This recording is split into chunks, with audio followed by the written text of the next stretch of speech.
Hello and greetings. Welcome to the second annual Gamer Night and Pride Parade. Yay, exciting times. I am Professor Ashley Brown and I am faculty at Entertainment Arts and Engineering at University of Utah. And I'm also the lead engineer on this project, so if anything breaks, you got me to blame. So I'm here to, first of all, welcome you and thank you for coming to this event, and also to tell you a little bit about what to expect for tonight. After me, you're going to hear from my co-developers, Greg Bale and Aaron Caprell, and then you're going to hear some messages of support and inspiration from game developers working in the industry. So first, I want to take a moment and tell you a little bit about why we decided to make a virtual Pride Parade on a virtual street. This year, most of us missed out on our actual Pride Parades in our actual communities because of health and safety concerns, which was understandable, but a real bummer. So this year, we wanted to try to replicate those feelings of community and excitement and fun in a virtual space. So not only are Pride Parades a fun opportunity to get out of the house and meet people and make new friends and have a bit of a party, but they send a very important message. Look at all these people gathered in the street. All these people are here and queer, or at least support LGBTQ plus people. In this last year, it has been intersectionally isolating. We probably still feel isolated, right? So in a time of loneliness, it is more important than ever before that we come together in these virtual spaces to show our love and support for our community. Look around you right now. Move your mouse. Look to the left and look to the right. Look at the love and support that gathered here tonight. Actually, you know what? I'm going to be honest. I'm filming this like 2 weeks in advance, so I don't actually know how many people turned up tonight, but I'm really hoping it's a lot of people and that the last sentence I said makes sense and is uplifting instead of just being kind of a bummer. So fingers crossed, right? But anyway, the point of tonight, the point of this celebration, at least how we designed it, is to show that the University of Utah is a place for lesbian, gay, bisexual, asexual, queer, trans, aromantic, agender, pansexual, and everyone else under the LGBTQIA+ banner to not only survive, but to thrive.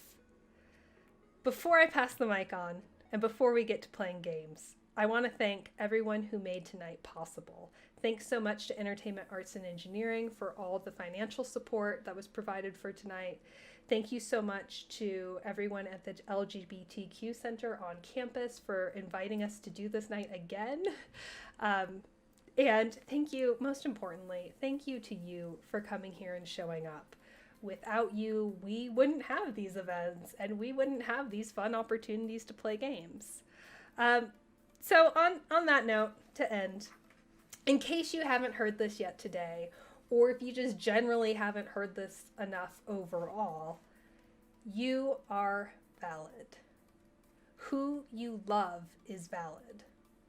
The world is a much better place because you're in it, and the University of Utah is a much stronger campus because you're on it. You belong here, we are your people, and we're gonna play a crap ton of video games tonight. Oh, after a message from these fine people. Hi cuties, my name's Greg, or Pixel Gorgeous, but you can call me Mother. I mean, what's a Pride Parade without a drag queen, right? I just want to say that I'm so excited to be here with you today. I'm so excited that I've gotten to serve on the organizing committee for this event because you are important to us and we love you.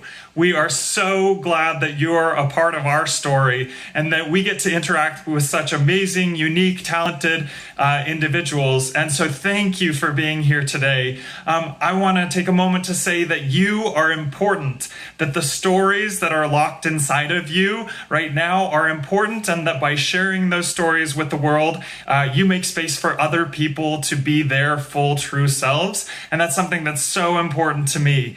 I'm a game developer myself, and I'm making games about drag queens. Your story may be completely different, and that's great. Tell that story, because that story is important. Again, I just want to thank everyone for being here today. We're so excited. We're so grateful to the keynote presenters for their words of encouragement that they'll be sharing with us in just a second. But more than anything, I just want to reaffirm that we love you. You are important to us. We care about you. And if anybody ever tries to mess with you, know that a 7-foot-tall bearded lady got your back. Again, we love you. We're excited to play some games with you tonight. And just, keep being you. You are gorgeous. You are beautiful. And we love you. Hello, everyone. My name is Erin Capperell, and I am a graduate student at the University of Utah studying Entertainment Arts and Engineering. As one of the organizers for this project, I was responsible for creating some of the assets, such as the balloons and the banners, and even the billboards. Not necessarily the text on the billboards, but the billboard itself. And also some of the custom avatars that you might be using. I'm so excited to have been part of this project with Professor Ashley and Greg, as it's given me something fun to do for our community, while also remaining safe. Games have definitely been helping me through this pandemic, especially since I play with my friends online. While it's not the same, it's given me something to do and connect with my friends while I'm still working remotely. It has been an isolating time for all of us, and for me personally, it's been almost devastating with my pre-existing mental health disorders, and I get it, and you're not alone. There is a light at the end of this tunnel, and you just have to keep reminding yourself that, in the Queen's words, we will be with our friends again. We will be with our family again. And we will meet again. We just have to, hang in there a little bit longer. And we can do this together. So let's go play some games. Love you. Hi, my name is Jen. I am a proud EAE alumni. I graduated in 2015 with Cohort 4. Thank you so much for having me. It's wonderful to be here with everyone. When I began the program, a teacher had asked the students what they wanted to be after they graduated. I was certain I wanted to be a game writer. Life had different plans for me. Midway into the program, I had entered into different competitions with a few of my classmates from rapid prototyping. It was awesome that we had place in each and every one of them. But what was more awesome were the things that I discovered about myself. I realized that I am in love with entrepreneurship, and I love the business aspect of video game development. I realized I had the talent to raise funds to make money. Who knew? I didn't. And I found my business partners. So the few classmates that I had entered to the competition with and that I had worked on different EAE projects, they were the ones that I wanted to build an indie video game development studio, because we worked effectively, we communicated well, and we mattered to each other. So through EAE, I found my passion, part of my life mission, and my business partners. I would like to share with you a few things that I learned along the way, just a few, and it would be geared towards people who are interested in the indie route and hope that it might be helpful.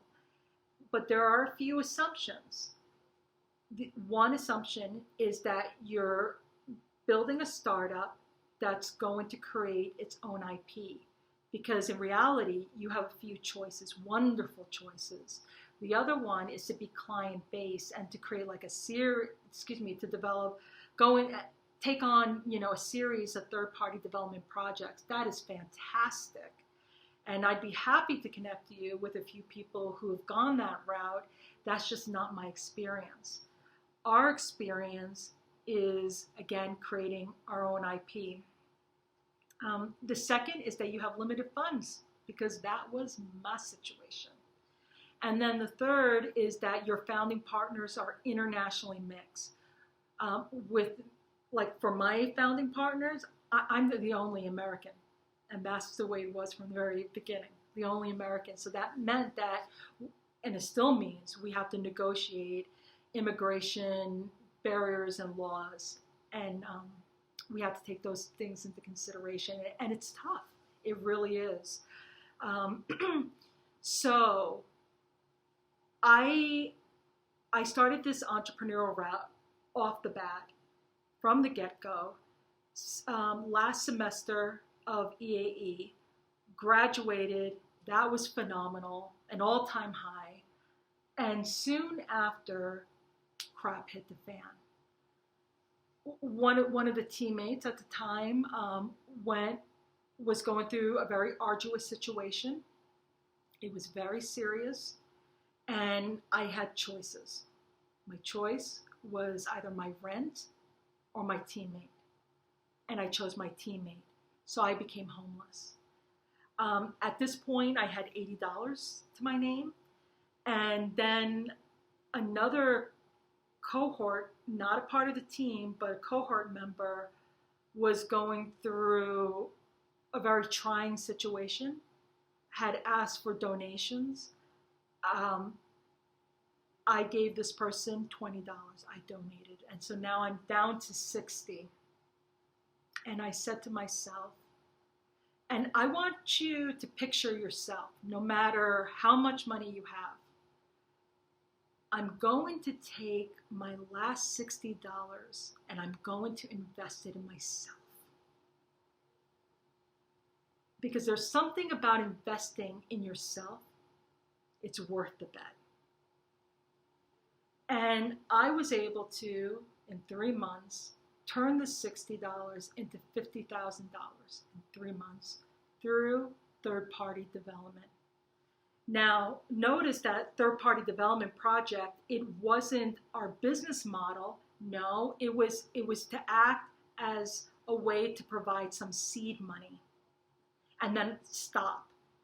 We would stop. That would be our first and last, because from the advice that other teams or other local startups were telling us is that a few of them were like, we want to create our own IP, but it's so hard to disattach ourselves from the money that comes through third-party development. Absolutely, that totally makes sense.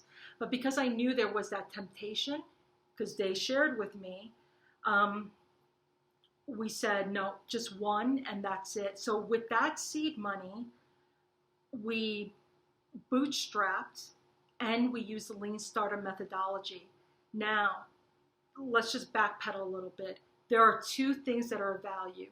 The fund, the seed money, but also the contract. So notice you're going to get the contract before the funds.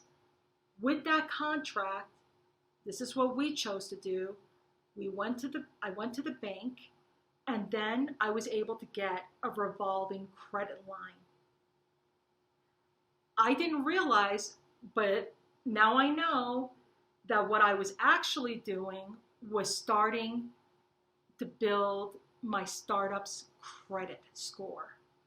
So just like a person has a credit score and you want to build it up, just like an individual, an entity, a legal entity, a startup also has a credit score and you want to build it up. That's one way. And later down the road, I would start building up the credit score so I could have another revolving credit line as well as a business card. Wow, I just realized my time is up. I'm now heading into 7 minutes or something like that, and I was really only supposed to take 3 to 5 minutes. Thank you so much for your time, and I'll just wrap it up. Please remember, invest in yourself. You cannot go wrong. If you decide to go the indie route, put insane value into your startup, insane value. Credit score, non-provisional patents, and I could, if anybody's interested, I could share with you programs that will help with people of low-income entrepreneurs and start getting serious traction.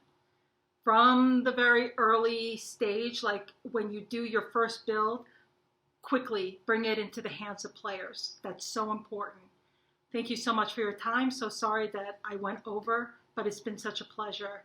So much more to share, but those are the few things that I'll share with you within 7 minutes. Thank you. Bye.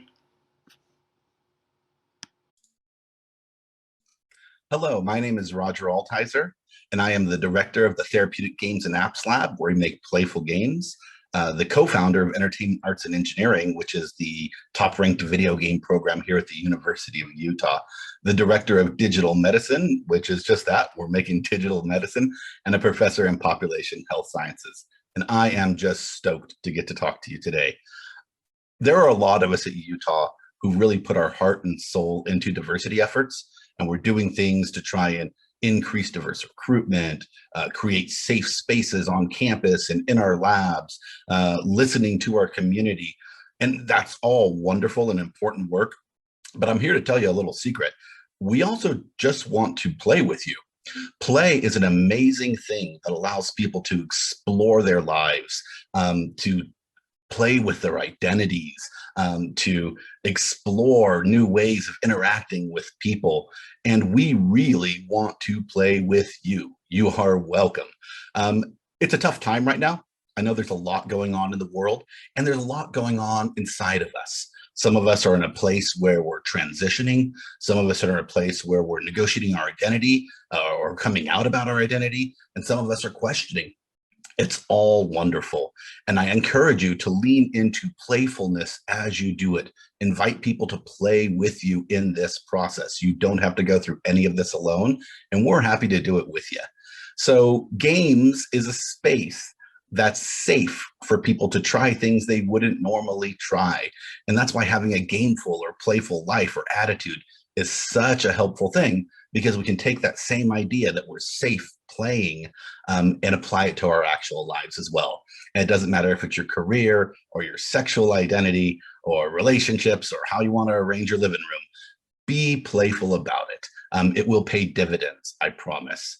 So here at Utah, I just want to end by saying there are many opportunities to make games either with us or on your own. So many great tools out there like GDevelop and Game Maker and Game Salad to get you started on your game making journey. And if you're not into making games, playing games is an amazing experience that's pro-social. It's good for the brain. There's great research on that. And like for myself, a lot of us find it's a great stress reliever and a way to sort of find ourselves grounded again, especially in tumultuous times. So know that we love you, that we see you, that we want to play with you, and that you are always welcome here with us. So get out there and live your best playful life. And if we can help you in any way, you just let us know, okay? Thanks. Hi, University of Utah folks. My name is Juno Morrow. I am a game developer and game design professor in New York City. So I was asked to give a few words of encouragement and maybe tips or thoughts about things I wish I had known earlier on. And so one of the things I was thinking about is to say, just like, don't be afraid to make something personal, something that comes from the heart, something that is like your own. So I think a lot of people kind of shy away from making personal games or making art about their personal experiences.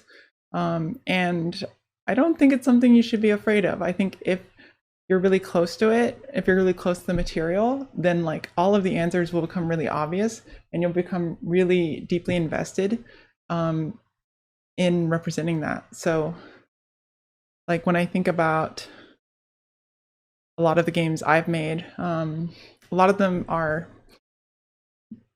most of them are based on my neuroticism. And so a lot of like bad experiences, negative experiences, like kind of, or traumatic experiences, I find very inspiring. So like rather than like ruminating on those experiences, I turn it into something productive. So like, for instance, I made like a tiny little bitsy game about being like sexually harassed in the street. And because I'm trans, and if you ask me to talk about it, it's like, I mean, it's like, well, where do I even start? It's hard, but if I make a game about it, then I can share it with everyone. It's so hard to talk about traumatic things. And so I found that like making art, making games about those experiences can be really therapeutic and can really speak to a lot of people. And when other people experience your game, like what you experienced, and they tell you that they really connected with it and it meant a lot to them, and that's like a really wonderful thing to hear. So that's been really great for me personally. And so I think when you make something that is really genuine like that, people really get it. So don't be afraid to do that. Another cool thing is that if you are from a marginalized group, like myself and most of my friends, then if you want to get into games or get games opportunities, there are all kinds of like community organizations and things you can get involved with to like meet people. I don't know. I just like started like cycling through like a bunch of organizations. Like there's like GamerX and like Game Devs of Color and like Dames Make Games and like all of these different organizations that like have things like GDC scholarships and that have like professional development opportunities, like opportunities for people to connect and like meet each other. And those like personal connections that you can make with other people when your communities intersect, like whether it's your personal identity or like, you know, based on the way you're treated by other groups or, you know, I don't know, whatever. So being able to connect with people in sub communities within game development world is really powerful. And I mean, that's why I'm talking to you, right? So I think that's, I don't know, something to look into getting involved with stuff like that. And yeah, I don't know. Don't be afraid to reach out to people that you admire on Twitter and ask them for advice and reach out to them. I think that would be really cool. And most people want to help each other. So if they can, I think they will. So yeah, I hope this is helpful or entertaining, or I hope I'm not rambling too much. This is like my 12th take, so I'm hoping this one works out. I'm going to try not to watch it, but crossing all the fingers now. So yeah, thanks for listening. And now I press the stop button. It's like, okay, here's the stop button.